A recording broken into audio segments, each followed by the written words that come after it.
The wind howled through the forest, carrying whispers of secrets long buried. The trees stood like silent sentinels, their gnarled branches clawing at the moonlit sky. Among them lay a narrow, overgrown trail, a path that had been forgotten by most, but not all. Mia had heard the rumors. Everyone in the nearby town spoke of the trail with hushed voices. They called it the Whispering Path. Stories of those who ventured into the woods and never returned had become the stuff of local legend. But Mia didn't believe in legends. She was a journalist, and facts were her currency. When her editor suggested a piece on the trail, she saw it as an opportunity to debunk the myths and deliver a story grounded in reality. Equipped with a flashlight, a notebook, and her phone, Mia set out just as dusk began to settle. The trailhead was marked by a weathered wooden sign, its letters barely legible beneath layers of moss and grime. She hesitated for only a moment before stepping onto the path. At first, it was unremarkable. The ground beneath her boots was soft, padded with fallen leaves. The trees formed a canopy above, shielding her from the moonlight. She noted the eerie silence. No chirping crickets, no rustling leaves, only the sound of her own footsteps and the occasional creak of a tree swaying in the wind. She wrote it down in her notebook. Oddly quiet, unnatural. As Mia ventured deeper, she began to notice strange markings on the trees. Carvings, symbols she didn't recognize, etched into the bark. She traced one with her finger and shivered. The grooves were deep, precise, as though they had been made with great care. And not long ago, she snapped a photo and moved on, her pace quickening. The further she walked, the more the air seemed to change. It felt heavier, charged, as if the forest itself was holding its breath. Her flashlight flickered. She paused, tapping it against her palm until the beam steadied. That's when she heard it, a faint whisper just beyond the edge of her hearing. She froze, straining to make out the words, but they dissolved into the wind. "Hello?" she called out, her voice trembling despite her best effort to sound confident. The whispering stopped. She laughed nervously, convincing herself it was just the wind playing tricks on her. But as she turned to continue, she realized the path behind her looked different. The trail that had been clear moments ago now seemed narrower, overrun with tangled roots and brambles. Mia shook her head. She must have taken a wrong turn. She retraced her steps, but the path only twisted further, leading her deeper into the forest. Panic began to creep in. She checked her phone for GPS, but the screen displayed no signal. The whispers returned, louder this time, circling her like a swarm of unseen insects. They weren't words, but something close to them, guttural and fractured. "Who's there?" she shouted, spinning around. Her flashlight beam cut through the darkness, landing on nothing but trees. Yet she felt it, a presence watching, waiting. The markings on the trees became more frequent, more intricate. They seemed to glow faintly, pulsing in time with her racing heartbeat. Mia's breath came in short, shallow gasps. She stumbled forward, desperate to find her way out. That's when she saw it, a figure standing in the distance. It was barely visible, shrouded in shadow, but its outline was unmistakable. Tall, impossibly thin, with arms that hung too low and fingers that seemed to stretch unnaturally. It didn't move, didn't make a sound. Mia's flashlight flickered again, and when the beam steadied, the figure was gone. She broke into a run, her footsteps loud against the oppressive silence. The whispers grew louder, more insistent. They weren't just around her anymore. They were inside her head, gnawing at her thoughts. Images flashed in her mind, faces she didn't recognize, places she'd never been, all tinged with a suffocating darkness. Mia tripped over a root and fell hard, her flashlight skidding out of reach. She scrambled to retrieve it, her fingers brushing against something cold and metallic. It was a locket, old and tarnished. She opened it with shaking hands and found a photo inside, a woman and a little girl smiling. But their eyes were scratched out. A sound behind her made her spin around. The figure was back, closer this time, its head tilted as if studying her. Mia's body refused to move, paralyzed by a fear that felt almost supernatural. The figure raised a hand, pointing to the locket in her grasp. "What do you want?" she whispered, tears streaming down her face. The whispers stopped, replaced by a single word, clear and chilling. "Leave." The spell broke. Mia's legs obeyed, and she ran as fast as they would carry her. The forest seemed alive now, branches reaching for her like grasping hands. The path twisted and turned, but she didn't care where it led as long as it was away. She burst through the tree line and collapsed onto the asphalt of a deserted road. The forest loomed behind her, dark and foreboding, but it didn't follow. She lay there, gasping for air, clutching the locket so tightly it dug into her palm. Mia never wrote the article. She told her editor she found nothing of interest, but the truth haunted her. The locket sat on her desk, a grim reminder of what she'd experienced. She tried to return it to the trail, to throw it back into the forest, but each time she approached the path, her body refused to move. Weeks later, she heard about a new disappearance. A young couple had gone hiking on the Whispering Path and never returned. Mia stared at the news report, the whispers echoing in her mind. She knew the truth, but who would believe her? The forest kept its secrets, and now so did she. Now we move on to the next incident. This story centers around Abdus Samad and his slightly older brother, Abdus Salam. Abdus Salam was about 2 years older than Abdus Samad. During that time, their household was bustling with people due to the large number of children, so even after a few got married, the house was still lively. Both brothers shared the same bed. Abdus Samad, who was about 12 or 13 years old at the time, experienced something strange one night. He was asleep when he heard a rumbling sound coming from underneath the floor of the house. It sounded like something moving from one side to the other under the ground. The sound resembled the noise you hear when heavy objects are dragged across a concrete floor or when someone grinds spices on a wooden surface. Abdus Samad heard this sound for several nights, but didn't pay much attention, as he would forget about it by morning. One particular night, while everything was quiet and peaceful, Abdus Samad suddenly heard a voice calling his name softly. "Abdus Samad, wake up. There's a special gift for you." The voice repeated this a few times. Abdus Samad, known for his naive and trusting nature, opened his eyes to find an elderly woman standing in the room. She appeared to be around 80 or 90 years old, with wrinkled skin typical of someone her age, but she wasn't frightening, just an ordinary old woman. The woman said, "Abdus Samad, come with me. I have something valuable to give you, something that will bring you immense prosperity for the rest of your life." Scared, Abdus Samad closed his eyes. When he opened them again after some time, the woman was gone, and everything seemed normal.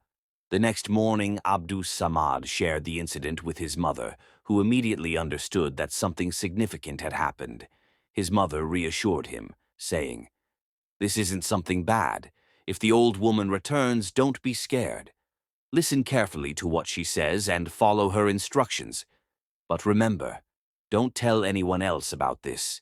These matters are best kept secret." That night, Abdus Samad stayed alert. As he fell asleep, the old woman appeared again, calling him softly. This time, Abdus Samad wasn't as scared. The woman guided him to a spot in the room near a prayer area his mother used and told him to dig. Following her instructions, Abdus Samad used a tool to dig a circular area. As he dug, he discovered a large earthen pot filled with shiny coins. Initially, he thought they were gold, but later realized they were silver coins. The woman explained that there were 7 such pots buried below, each larger than the other, containing both silver and gold coins. She emphasized that the first thing Abdus Samad must do with this treasure was to build a beautiful mosque. The wealth would last him a lifetime, but it was crucial to fulfill the promise of constructing the mosque first. The woman gave Abdus Samad some coins as a start, blessed him, and disappeared. Abdus Samad covered the hole carefully and went back to sleep. The next morning, he shared the incident with his mother. She was overjoyed, but reminded him to keep the secret and focus on building the mosque as instructed. However, a mishap occurred that afternoon. Abdus Samad's older brother, Abdus Salam, was playing with their youngest sibling, a toddler. While playing on the bed, the toddler accidentally wet himself, soaking Abdus Salam's lungi, traditional garment. Annoyed, Abdus Salam threw the wet lungi onto the floor, unaware that it landed on the very spot where the treasure was buried. Their mother quickly noticed and scolded Abdus Salam for being careless, fearing that the sacred spot had been defiled. That night, when they attempted to retrieve more coins, they found nothing. The treasure seemed to have disappeared. Distressed, Abdus Samad's mother had a vivid dream that night, where the old woman appeared again, warning that the sanctity of the place had been compromised due to the incident. The family realized the importance of protecting the area and maintaining its purity. They decided to cover the spot permanently, ensuring that no one would disturb it again. Abdus Samad, though heartbroken over losing the treasure, remained committed to his faith and the old woman's words, promising to uphold her instructions if ever given another chance. This story, shared across generations, became a lesson about faith, responsibility, and the consequences of neglecting sacred commitments. If you would like to share with us a true story that happened to you or that you know of, please write down or voice record the story and send it to our email address. Our email address is ghostsredeye@gmail.com. Also, it's given in the video's description box. Now we move on to the next incident. The story I am about to share also revolves around Abdus Samad uncle, but this time it is a far more serious and intense incident. After hearing this, I hope you'll find similarities with certain events that have occurred in Bangladesh. Towards the end of the story, I will share my thoughts about Insha'Allah. Let's begin. This incident took place around 35 to 40 years ago. At that time, Uncle was living in Bogura with his wife. He had settled there and married in that region. Life was moving along as usual. One day, he came across a man who was somewhat spiritual or mystical in nature. Uncle started calling this man his guru or master. One day, this so-called guru told Uncle, "You are a good man. You always pray and live according to God's path. You are destined for great things. I see the key to fortune in you." From time to time, the guru would say such things to Uncle Abdus Samad. As days passed, the guru told him, "Abdus Samad, you are capable of becoming the owner of great wealth. You can find hidden treasures, but you need to do something for that." At first, Uncle was skeptical, thinking, "How is this even possible? How could I ever find hidden treasures?" But the guru insisted, saying, "You must do this one thing. You have to enter a grave while you are still alive." Hearing this, Uncle was both shocked and terrified. He asked, "How is that even possible? How can I enter a grave while I'm alive?" The guru reassured him, "There's nothing to fear. I will teach you how to do it. It's not that hard." The guru continued, "You cannot tell anyone outside your house about this. Only those close to you, your family or relatives, should be involved. They will help bury you in your yard." Uncle was worried that the guru might suggest burying him near the bamboo grove next to their house, which was already eerie even during the daytime. But when the guru assured him that the grave would be in the yard, Uncle felt somewhat relieved. Uncle then asked, "How long do I have to stay in the grave, and what do I need to do?" The guru explained the entire procedure. You need to buy a clean white Punjabi and a white lungi from the market. On the day of Jumu'ah, Friday, you must wear these clothes and enter the grave before the Friday prayers. Then your family will cover the grave with soil, but only lightly, not tightly packed. Once buried, you must remain there until you hear a terrifyingly loud sound. No one should remove the soil or unearth you before that sound, or else there will be disastrous consequences. Someone must always stay near the grave because if the sound occurs and you are not immediately unearthed, there will be severe problems. Uncle listened to all this and returned home to share it with his family, but no one agreed to participate in such a thing. His wife was against it, and so was his elder sister, whom he lovingly called Boo Boo. Both of them firmly refused, saying, "We don't need such wealth. Life is fine the way it is. If Allah wills, He will give us blessings. If not, then it's His decision. You don't need to take such risks." Despite their refusal, Uncle kept insisting, saying, "I missed such an opportunity as a child. Maybe this is Allah's way of returning it to me." He eventually managed to convince some family members, but his wife and elder sister remained adamant. His in-laws, including his father-in-law, even came to convince him to abandon the idea. But when everyone saw that he was determined, they reluctantly agreed. Preparations began. A grave was dug in the yard, away from the neighbors' eyes. On Friday, everything was ready. Uncle dressed in the white Punjabi and lungi and entered the grave before the Jumu'ah prayer. His wife cried inconsolably, but Uncle was adamant about following through. As per the Guru's instructions, the family lightly covered the grave with soil. People stood nearby, observing as time passed. Afternoon turned into evening, evening into night, yet there was no sound. Some neighbors, unaware of the situation, went about their day. Meanwhile, Uncle's elder sister, Boo Boo, refuses to leave the grave's side. She neither ate nor drank and kept watch. Others grew restless as night fell, thinking, "How can someone survive inside a grave for this long? He must be dead by now." Around 3 a.m., a deafening, ear-splitting sound came from inside the grave. Boo Boo screamed and called everyone, "Dig him out! Dig him out quickly!" People rushed and began removing the soil. When they opened the grave, they found Uncle unconscious, but alive. His breathing was faint. It took almost 2 hours to bring him back to consciousness. When he finally woke up, everyone asked him, "What happened inside the grave?" But Uncle refused to answer and said, "Don't ask me anything about what happened." Later, Uncle went to the Guru and shared everything that had happened inside the grave. According to the Guru, it was part of the process, and only one person could be told about the experience. Uncle trusted the Guru and believed he would help him uncover the hidden treasure. However, the Guru betrayed him. Not long after this incident, the Guru started constructing luxurious homes and amassing wealth. It became clear that Uncle had unknowingly shared the secret of the treasure with the Guru, and by doing so he had forfeited his own chance of claiming it.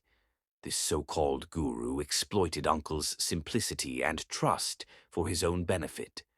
Uncle, a kind-hearted and naive man, realized too late that he had been deceived by someone he thought he could trust. This story serves as a reminder to be cautious and not let greed or blind trust cloud one's judgment. It's heartbreaking how Uncle took such a massive risk with his life, not realizing the danger until it was too late. Now we move on to the next incident.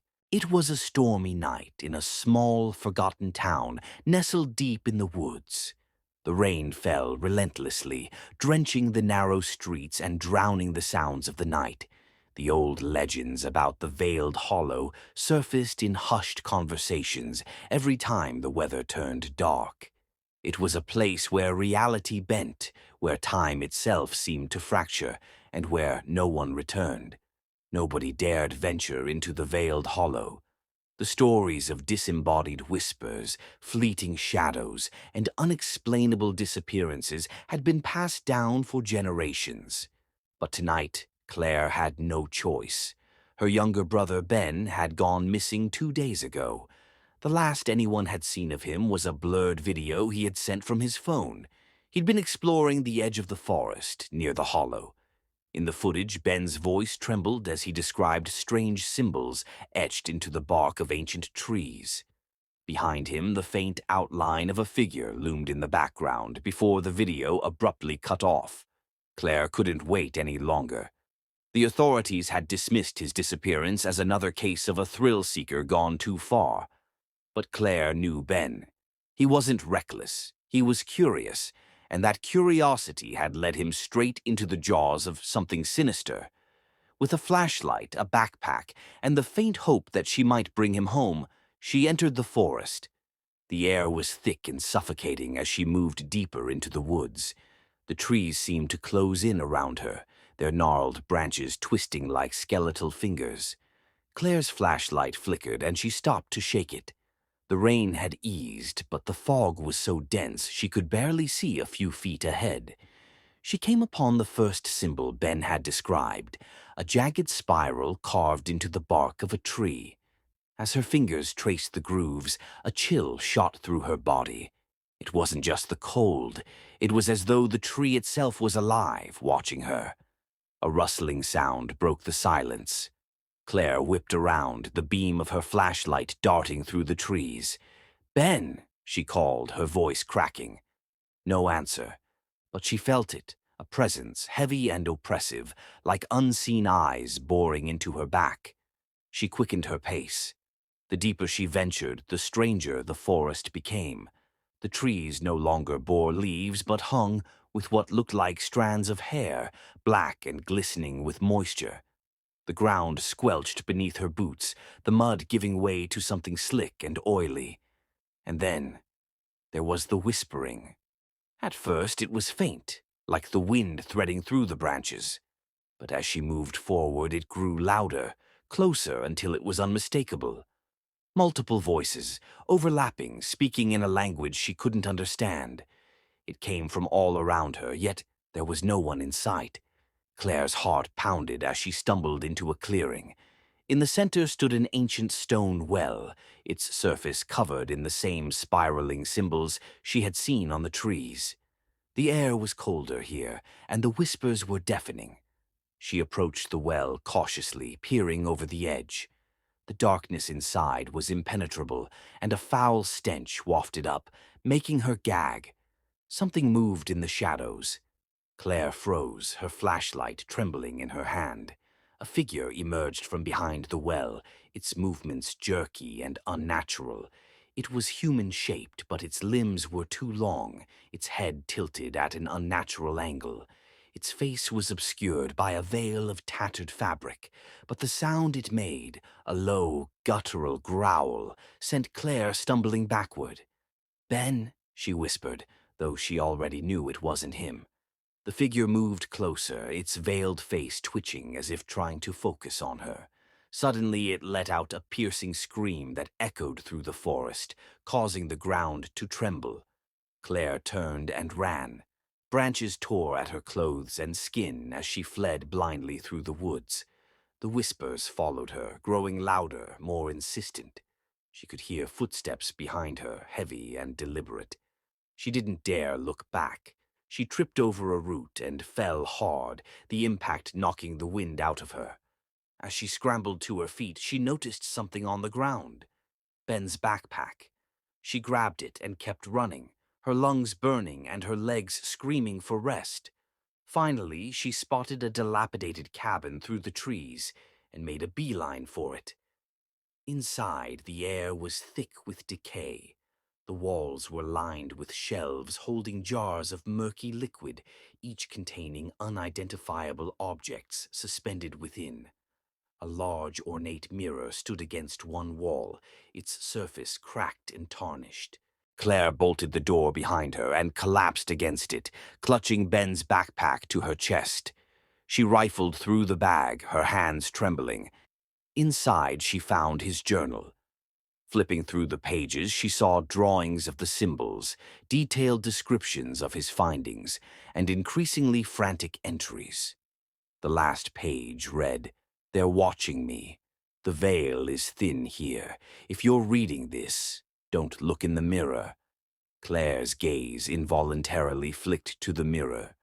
For a moment she saw nothing but her own reflection, pale and wide-eyed. Then, behind her, the veiled figure appeared, its head tilted, its movements distorted, as if the mirror were water. She spun around, but the room was empty.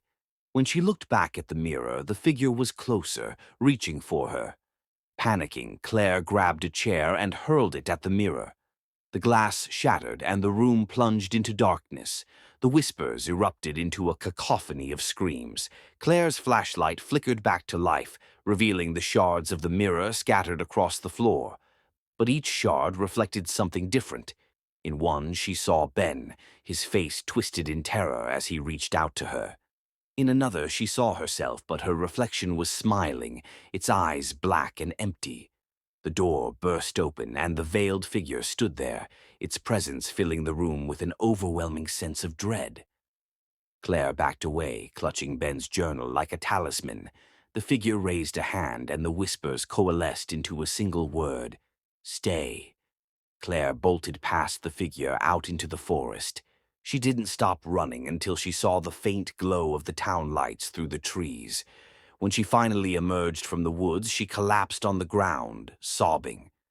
The townspeople found her the next morning, covered in mud and clutching Ben's backpack.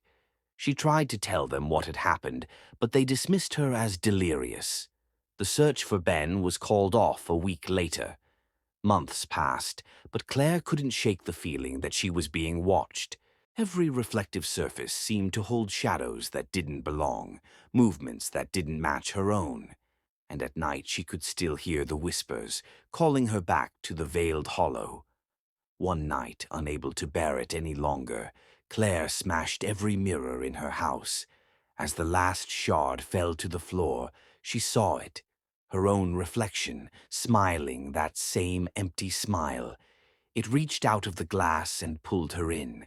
Claire's house stood silent for weeks before the neighbors noticed her absence. When they finally entered, they found no sign of her, only a single unbroken mirror hanging on the wall. And if you look closely, some say you can see her there, trapped behind the glass, her mouth moving silently as the whispers grow louder.